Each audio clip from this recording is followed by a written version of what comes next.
इश्क मुझसे ड्रामे के आने वाले अगले एपिसोड्स में हम देखेंगे कि जब शामिर और शिप्रा की शादी हो जाती है, जो कि दाऊद अली खान के मर्जी के खिलाफ हुई है, लेकिन वो मजबूर होकर इस शादी में हाँ कह देता है। उस शादी के होने के बाद अब दाऊद अली खान, महरीन और महरीन के डैड मिलकर ये कोई ना कोई प्लान बनाएंगे जिससे कि शामिर और शिप्रा के बीच में गलत फहमियाँ पैदा हो जाए और शिप्रा शामिर को छोड़कर वापस अपने घर चली जाए। इधर महरीन भी इस जद्दोजहद में जुट जाती है कि वो किस तरह से शामिर को शिप्रा से अलग कर दे, क्योंकि शामिर जो है वो महरीन की बचपन की मोहब्बत है और वो किसी भी कीमत में शामिर को अपने से अलग नहीं होने देगी। इसी बात का फ़ायदा उठाकर वो भी दाऊद अली खान के साथ मिल जाएगी और उसके डैड जो उससे प्रॉमिस कर चुके हैं कि वो हर हाल में शामिर को उसके पास ला कर ही रहेंगे। वो जब शामिर और शिप्रा बाहर घूमने जाने के लिए तैयार होते हैं तो दाऊद अली खान अचानक अपनी बीमारी का बहाना करने लगता है और वो बहुत तेज़ी से बीमार हो जाता है,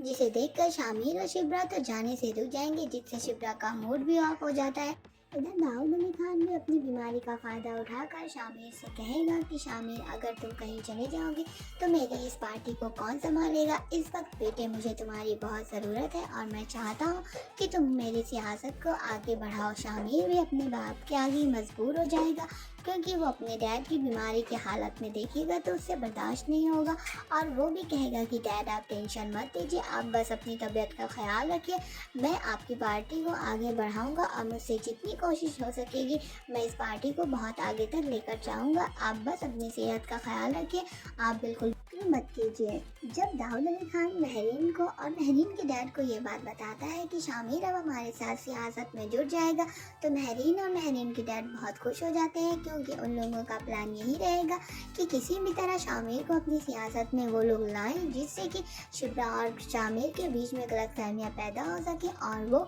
शिप्रा जो है वो दाऊद अली खान के घर को छोड़कर चली जाए और किसी न किसी तरह महरीन इस घर में एंट्री ले ली और शामिर से उसकी शादी हो जाए। क्योंकि दाऊद अली खान भी ये बात अच्छी तरीके से जानता है कि जब तक शामिर और महरीन की शादी नहीं होगी तब तक उसकी सियासत को आगे